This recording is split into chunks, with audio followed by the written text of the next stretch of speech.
कैसे हुआ मनौना धाम में पहला चमत्कार और कैसे हुई मृत बच्ची जीवित आओ।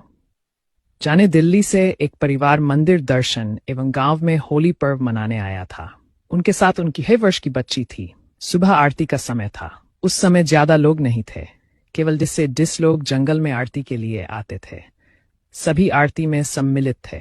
केवल बच्ची खेलते खेलते अस्थायी मंदिर के पीछे पानी के टैंक में गिर गई और तमाम प्रयासों के बावजूद टैंक से नहीं निकल सकी और मृत होकर तैरने लगी। जब आरती का समापन हुआ तो बच्ची की मां उसे खोजने लगी। जब बच्ची की टैंक में स्थिति देखी तो मां चीखने लगी। बच्ची को निकालकर मंदिर के सामने लाया गया तो सभी ने हर तरह से बच्ची को देखा, लेकिन बच्ची की सांस थम चुकी थी। जब आपसे निवेदन किया गया तो आपने एक सामान्य भक्त की तरह बाबा श्याम से प्रार्थना की, लेकिन अब आप सामान्य भक्त कहाँ थे? आप तो बाबा के प्रिय भक्त बन चुके थे। बाबा श्याम से महत जी प्रार्थना करने लगे और कहने लगे, या तो इस बच्ची को जीवित करो, नहीं तो जिस प्रकार अपने अपने शीश का दान दिया मैं भी दान दे दूंगा। बाबा श्याम ने महत जी की विनती स्वीकार की।